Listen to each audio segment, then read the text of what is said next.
and verse 58. 58వ వచనంలో We read some very sad words that happened in the ministry of Jesus. యేసుక్రీస్తు ప్రభువారి పరిచర్యలో సంభవించినటువంటి చాలా విచారకరమైనటువంటి సంఘటన గురించి మనం ఇక్కడ విన్నాం. He did not do many miracles there because of their unbelief. వారి అవిశ్వాసమును బట్టి ఆయన అక్కడ అనేకమైన అద్భుతములు చేయలేదు. He is the same yesterday, today and forever. ఆయన నిన్న నేడు నిరంతరము ఒకే రీతిగా ఉన్న దేవుడు. That is what we demonstrate. That is what we are supposed to demonstrate to the world. లోకానికి మనం కనపరచవలసినటువంటి సంగతి. If Jesus is not risen from the dead, యేసుక్రీస్తు ప్రభువారు మృతుల్లో నుంచి తిరిగి లేవకపోయినట్టయితే, then of course he can't do anything today. మరి అట్లయినట్టయితే ఈ రోజు ఆయన ఏం చేయలేరు. But because he is risen from the dead, అయితే ఆయన మృతుల్లోంచి తిరిగి లేచారు గనక, and he is alive, ఆయన సజీవంగా ఉన్నారు. just like people went to him when he was on earth, we can go to him now. ఆయన భూమి మీద ఉన్న దినాల్లో ప్రజలు యేసు ప్రభువారి దగ్గరికి ఎలా వెళ్ళారో ఇప్పుడు కూడా మనం అదే రీతిగా ఆయన దగ్గరికి వెళ్ళగలం. And I believe there are many things that we have not got from him because of our unbelief. నేను నమ్మేది ఏంటంటే మన అవిశ్వాసమును బట్టి మనము ఆయన దగ్గర నుండి అనేకమైన సంగతులు మనం పొందలేకపోతున్నాం. There was no problem that Jesus could not solve when he was on the earth. ఆయన భూమి మీద ఉన్నప్పుడు పరిష్కరించలేనటువంటి సమస్య అంటూ యేసుక్రీస్తు ప్రభువారికి ఏదీ లేదు. He did not heal all the sick people when he was on earth. ఆయన భూమి మీద ఉన్నప్పుడు రోగులందరినీ ఆయన స్వస్థపరచలేదు. Sometimes he healed everybody. కొన్నిసార్లు ఆయన అందరినీ కూడా స్వస్థపరిచాడు కొన్నిసార్లు. But once we read that he went to the pool of Bethesda where there were hundreds of people lying sick and he healed one person. ఒకసారి బెతిస్తా అనబడే కోనేటి దగ్గరికి వెళ్ళినప్పుడు అక్కడ వందలాది ప్రజలు రోగులు ఉన్నారు, అయితే ఒక్కరినే ఆయన స్వస్థపరిచాడు. What about all those other sick people? మరి మిగతా రోగులందరి సంగతి ఏమిటి? He didn't heal them. He did not heal them. ఆయన వారిని స్వస్థపరచలేదు. So don't believe all those who say that Jesus healed everybody.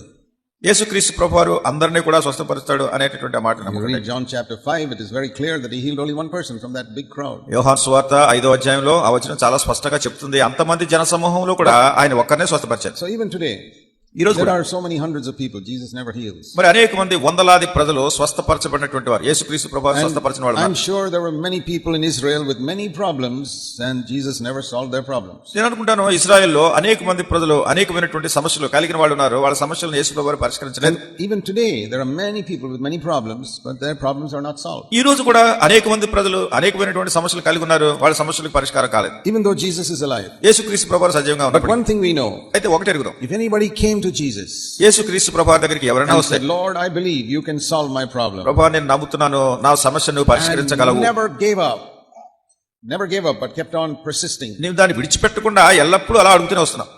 In the Bible we read that every such person got an answer. మరి బైబిల్లో మనం చదువుతున్నాం అటువంటి ప్రతి వ్యక్తికి సమాధానం దొరికింది. See here, he did not do many miracles. ఇక్కడ అనేకమైనటువంటి అద్భుతములు ఆయన చేయలేదు. Many miracles. అనేకమైన అద్భుతాలు. That means hundreds of people he wanted to do something for them, he didn't do it. అంటే వందలాది ప్రజలకు ఆయన ఏదో చేయాలని కోరారు కానీ ఆయన చేయలేదు. Did they need వాళ్ళకి అవసరం ఉందా? Did they need a miracle? వాళ్ళకి ఒక అద్భుతం అవసరం ఉందా? Yes. అవును. Was he willing to do it for them? ఆయన వాళ్ళకి చేయడానికి ఇష్టపడుతున్నాడా? Yes. అవును. But he did not do it. అయితే ఆయన చేయలేదు. It says he could not do it. ఆయన చేయలేకపోయాడని ఉంది. Why? ఎందుకు? Not because of a reluctance on his part. అయితే ఆయనకి ఆ చేయడం ఇష్టం లేదని కాదు, But because of their unbelief. వాళ్ళ అవిశ్వాసాన్ని బట్టి. See, if I want to give you something in your hand and you keep your hand closed, no matter how much I try to give it, it won't come into your hand. నేను మీ చేతికి ఏదో ఇవ్వాలని నేను కోరుతున్నాను, మీరేం చేయి గట్టిగా మూసి పట్టుకున్నారు, నేను ఎంత ప్రయత్నం చేసినా కానీ మీ చేతికి నేను ఇవ్వలేను దాన్ని. If I bring some gift to your house and you keep the door closed, no matter how much I try, I cannot give it to you. You keep the door closed. మీకు ఏదో బహుమతి ఇవ్వాలని నేను ఆ బహుమతి పట్టుకుని మీ ఇంటికి వచ్చాను, మీరేం తలుపేసుకుని ఉన్నారు, ఎంతకే తలుపు తీయట్లేదు, నేను ఎంత ప్రయత్నం చేసినా కానీ నేను మీకు ఇవ్వలేను. There are many blessings I missed for many years in my life because of my unbelief. నా జీవితంలో అనేకమైనటువంటి ఆశీర్వాదాలు నా అవిశ్వాసాన్ని బట్టి నేను పోగొట్టుకున్నాను. The blessing of God is there, but I may not get it. మరి దేవుని ఆశీర్వాదం ఉంది కానీ నేను దాన్ని పొందలేదు. See, for example, ఉదాహరణ చూడండి. now there is bright sunlight outside. బయట చాలా తేజవంతమైనటువంటి సూర్యరశ్మి ఉంది. But there's so little of that sunlight coming into this room. అయితే ఈ గదిలోనికి ఆ బయట ఉన్నటువంటి సూర్యరశ్మి కొంచెం వస్తుంది. Because those small ventilators, that's all the light comes in. అక్కడ చిన్న చిన్న వెంటిలేటర్స్ ఉన్నాయి కదా, వాటిలో నుంచి వెలుగు వస్తుంది.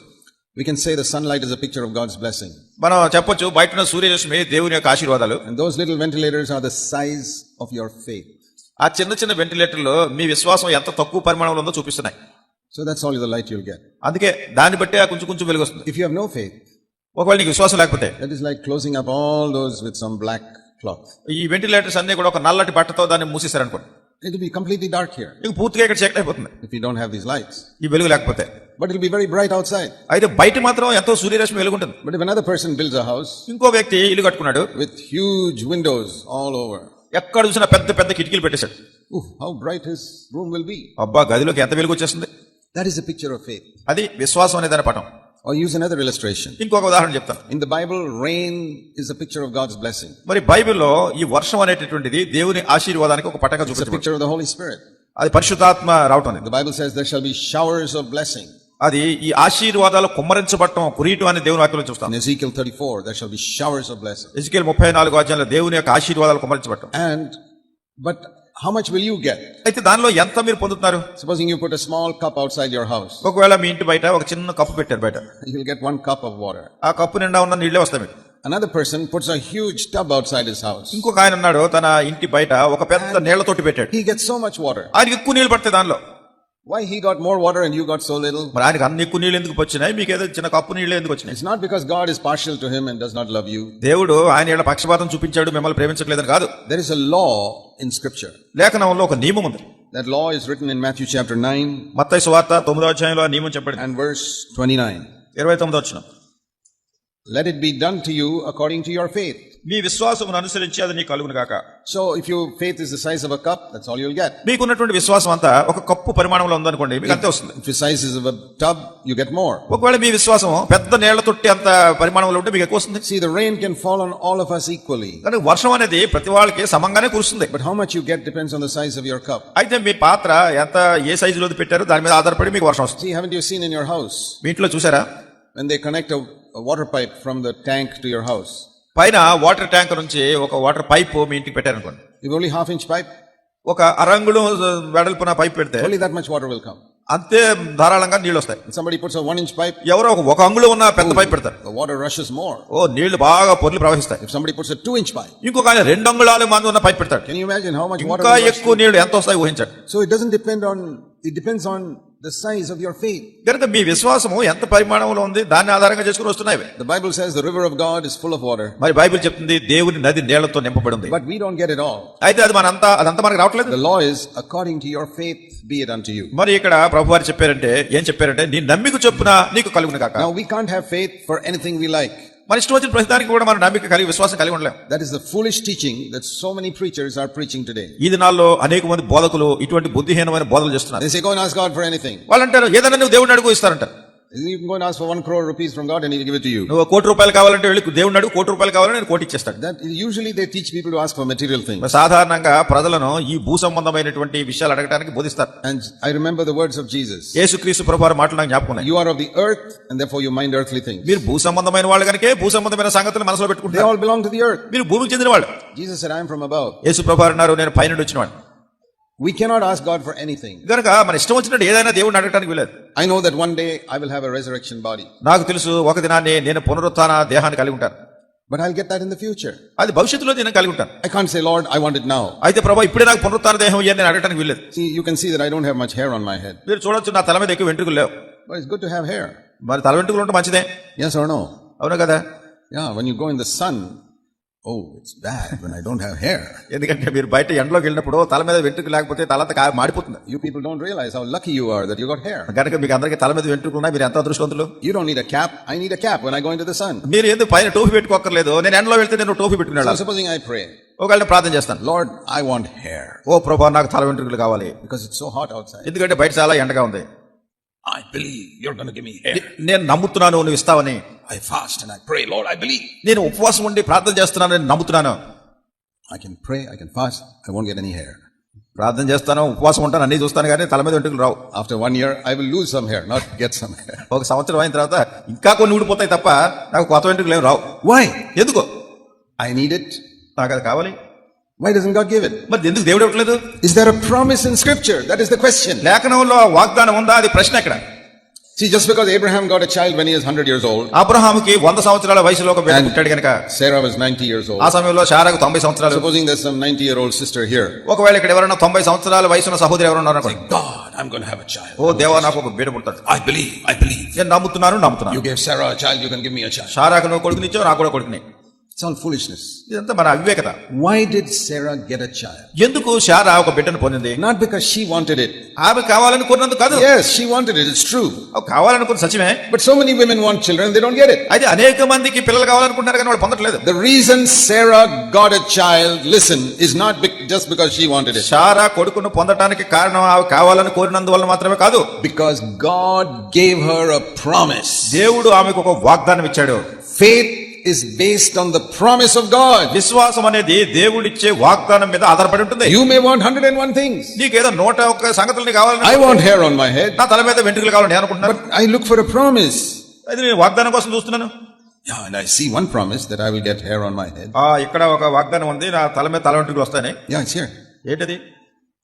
Did Jesus have hair on his head? యేసుక్రీస్తు ప్రభువారు తల మీద తల వెంట్రుకలు ఉన్నాయా? Or was he bald? లేకుంటే తల వెంట్రుకలు లేని వాడిగా బట్టతలతో ఉన్నాడా? Oh, he had hair. అవును, ఆయన తల వెంట్రుకలు ఉన్నాయి. And it says here ఇక్కడ చెప్పండి in Philippians 3 verse 21. ఫిలిప్పీలకు రాసిన పత్రిక 3:21. Philippi 3:21. My body will become like his body. సమస్తమును తనకు లోపరుచుకుని జాలిన శక్తిని బట్టి ఆయన మన దీన శరీరమును తన మహిమగల శరీరమునకు So what's going to happen? My body is going to be like his body. కనుక నా దేహము ఆయన దేహాన్ని పోలి ఉంటుంది. Then I'll get hair. అప్పుడు నాకు తల వెంట్రుకలు వస్తాయి. That's a promise. అదొక వాగ్దానం. But when? ఎప్పుడది? It says here, the previous verse, when he comes again. ఆ ముందున్నటువంటి వచనంలో ఆయన తిరిగి వచ్చినప్పుడు. I tell you, when you see me in heaven, my head will be full of hair. You won't even recognize me. నేను నీకు చెప్తున్నాను, మీరు నన్ను పరలోకంలో చూసినప్పుడు నా తల నిండా తల వెంట్రుకలు ఉంటాయి, మీరు నన్ను గుర్తుపట్టలేరు. And it won't be gray hair, it'll be black hair. అది నెరసిన వెంట్రుకలు, తెల్ల వెంట్రుకలు కాదు, నల్ల వెంట్రుకలు ఉంటాయి. But I have to wait. కానీ నేను దానికోసం So there are certain things I can get only when I go to heaven. కనుక కొన్ని సంగతులు పరలోకానికి వెళ్ళినప్పుడే నేను పొందగలను. I can't say, Lord, make me as strong as I was when I was 25 years old. ఓ దేవా, నేను 25 సంవత్సరాల వయసు ఉన్నప్పుడు ఎంత బలంగా ఉన్నానో ఇప్పుడు నన్ను అంత బలంగా చెయ్యంటే. I will be strong one day when Jesus comes again. యేసుక్రీస్తు ప్రభువారు తిరిగి వచ్చినప్పుడు ఒక దినాన్ని నేను బలంగా ఉంటాను. But till then, అంతవరకు there is another verse that is being fulfilled in my body. నా దేహంలో నెరవేర్చబడిన మరి ఒక వచనం ఉంది. 2 Corinthians 4. 2 కొరింథీ 4. This is also scripture. ఇది కూడా లేఖనమే. 2 Corinthians 4. 2 కొరింథీ 4. Verse 16. 16వ వచనం. Our outer man is decaying. మా బాహ్య పురుషుడు కృషించుచున్నాడు. It is becoming weaker and weaker. బాహ్య పురుషుడు బలహీనంగా రోజు రోజుకి I'm just using that as an example to say that we can't ask God for anything we like. కనుక ఏదో మన ఇష్టం వచ్చిన ప్రతిదాన్ని దేవుని దగ్గర అడగడానికి వీలు లేదని చెప్పడానికి ఈ దృష్టాంతాలు చూపిస్తున్నాం. But the promises God has given, we can claim. అయితే దేవుడు ఇచ్చినటువంటి వాగ్దానాన్ని మనం చేపట్టొచ్చు. He has promised me I'll get a new body when he comes again, and I'll get that. ఆయన తిరిగి వచ్చినప్పుడు నాకు నూతన దేహం ఇస్తానని ఆయన వాగ్దానం చేశారు కదా, నేను పొందుతాను. I can't get that body now. అయితే ఇప్పుడు అది రాదు. But there are so many other things I can get now. అయితే అనేకమైనటువంటి ఇతరమైనవి ఇప్పుడే నేను పొందగలను. So the things I can get now, I want now. కనుక ఇప్పుడు నేను పొందగలిగేటటువంటి వాటిని అవి నాకు ఇప్పుడే కావాలి. And the things I'm going to get in the future, I can wait. భవిష్యత్తులో నేను పొందబోయే సంగతులు అంతవరకు My body will become like his body, strong, powerful. That is in the future. మరి ఆయన దేహం వలె నా దేహం కూడా శక్తివంతంగా బలంగా ఉంటుంది. ఎప్పుడు అంటే భవిష్యత్తులో. What are the things I can get now? అయితే ఇప్పుడు నేను పొందగలిగేవి ఏమిటి? Those things I must have faith for. మరి వాటి నిమిత్తమే నాకు నమ్మకం, విశ్వాసం. And that's why we must know the promises of God. అందుకొరకే దేవుని వాగ్దానాలు మనం ఎరిగి ఉండాలి. If you don't know the promises of God, you won't get what God has to give you. దేవుని వాగ్దానాలు మీరు ఎరిగి ఉండకపోతే దేవుడు మీకు ఏమి ఇస్తాడో అనే వాటిని మీరు పొందలేరు. For example, ఉదాహరణ చూడండి. God made a promise to the people of Israel in Egypt, I will take you into Canaan. మరి దేవుడు ఇశ్రాయేలు ప్రజలకు ఐగుప్తులో వాగ్దానం ఇచ్చాడు, నేను మిమ్మల్ని కనాను తీసుకెళ్ళిపోతాను. You read that in Exodus 3. నిర్గమకాండం 3వ అధ్యాయంలో చదువుతారు. He did not tell them you must go to Canaan. మీరు కనాను వెళ్ళాలని ఆయన వాళ్ళతో చెప్పలేదు. No. లేదు. He said I will take you to Canaan. ఆయన అన్నాడు, నేను మిమ్మల్ని కనాను తీసుకెళ్తాను. You know there's a lot of difference between saying you must go to Canaan and I will take you to Canaan. మీరు కనాను వెళ్ళాలని చెప్పడానికి నేను మిమ్మల్ని తీసుకెళ్తాను చెప్పడానికి మధ్యలో చాలా భేదం ఉంది. So when they came to the borders of the promised land, కనుక వాగ్దానం చేయబడినటువంటి దేశం యొక్క సరిహద్దులో they saw all those giants. వాళ్ళు అక్కడ ఆజానుబాహులను చూశారు. Much stronger than them, much bigger than them. వీళ్ళకంటే వాళ్ళు చాలా పెద్దవాళ్ళు, చాలా బలంగా ఉన్నారు. They should have believed God's promise. మరి దేవుని యొక్క వాగ్దానాన్ని వాళ్ళు నమ్మి ఉండాలి. Okay, Lord, this looks impossible to overcome these people. సరే ప్రభువా, వీళ్ళని జయించడం చాలా కష్టం. But you said you will take us. అది నువ్వు చెప్పావు మమ్మల్ని తీసుకెళ్తానని. I don't know how you're going to kill these people. మరి ఈ ప్రజలను నువ్వు ఎట్లా చంపుతావు మరి? But you said you will take us there. అయితే నువ్వు చెప్పావు నీవు మమ్మల్ని అక్కడ తీసుకెళ్తానని. Okay, do it. సరే చేయట్లా. Only 2 people believed that. ఈ సంగతి ఇద్దరే నమ్మారు. And those 2 people went in. ఆ ఇద్దరు వెళ్ళారు అక్కడ. That is Joshua and Caleb. అది యెహోషువ, కాలేబు. And all the other 600,000 people మిగతా వాళ్ళు 6 లక్షల మంది ప్రజలు said, no, you can't go.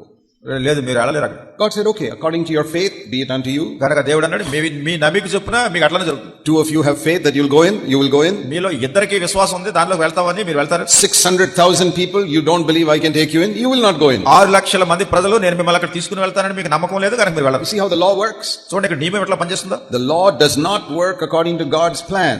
ఈ నియమము దేవుని యొక్క ఏర్పాటును అనుసరించి ఇక్కడ పనిచేయట్లేదు. God's plan was all 600,000 people should go in. దేవుని ఏర్పాటు ఏమిటంటే 6 లక్షల మంది కూడా ఆ వాగ్దానం చెప్పిన దేశంలో వెళ్ళిపోవాలని. You read that in the Numbers chapter 13 and 14. సంఖ్యాకాండం 13వ అధ్యాయం 14వ అధ్యాయంలో వివరాలు చదువుతారు. And in the book of Joshua. యెహోషువ గ్రంథంలో కూడా Only 2 people out of 6 lakhs went in. 6 లక్షల మంది ప్రజల్లోనూ వెళ్ళగలిగిన వాళ్ళు ఇద్దరే.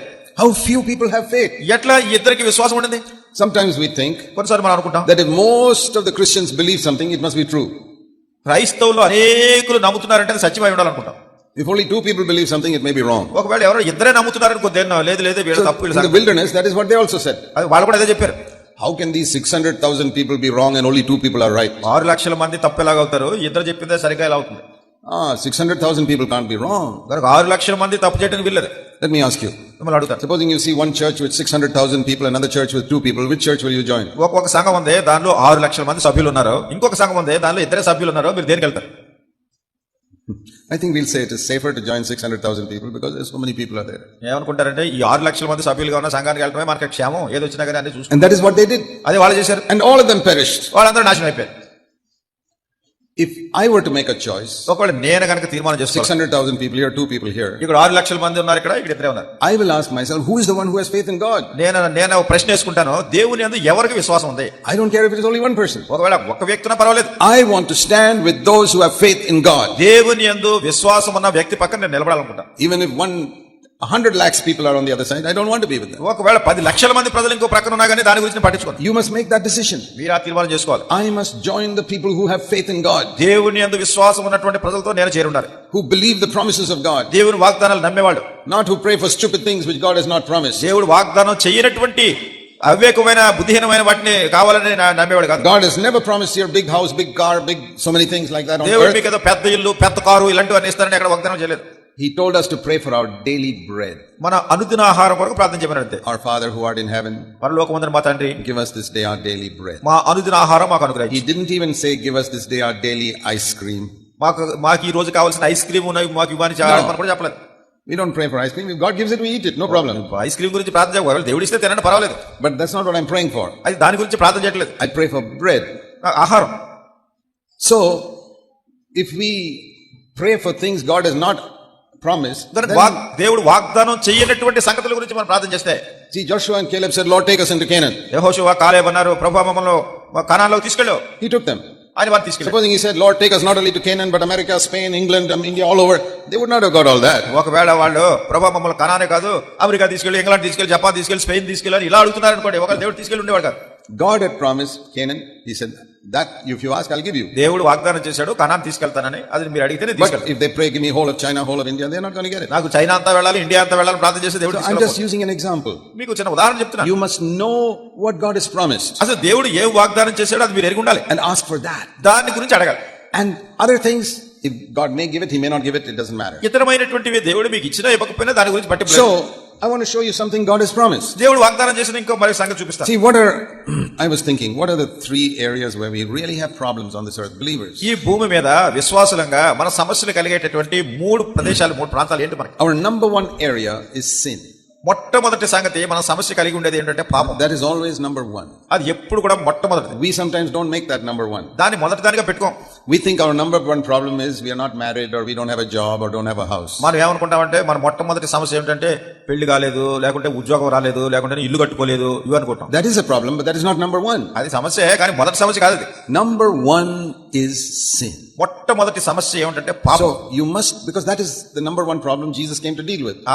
ఆ యొక్క మొట్టమొదటి పాపం కనుక యేసుక్రీస్తు ప్రభువు దాన్ని సంధించడానికి లోకానికి వచ్చారు. He didn't die on the cross to help you to get married. He died on the cross to take away your sin. నీవు పాపమును జయించడానికి యేసుక్రీస్తు ప్రభువు శిలువలో చనిపోయారు, కానీ నీవు పెళ్లి చేసుకోవడానికి యేసుక్రీస్తు ప్రభువు శిలువలో చనిపోలేదు. So we need to see. గనుక ఈ సంగతి మనం చూడాలి. That's the number 1 problem. మొదటి సమస్య. Then there's another problem we have. ఇంకొక సమస్య ఉంది మనకి. And that is sickness. అది రోగం. Many believers have problems with sickness.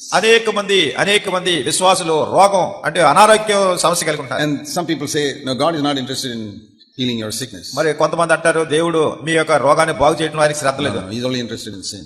ఆయన పాపం విషయమే ఆయన శ్రద్ధ ఉంది.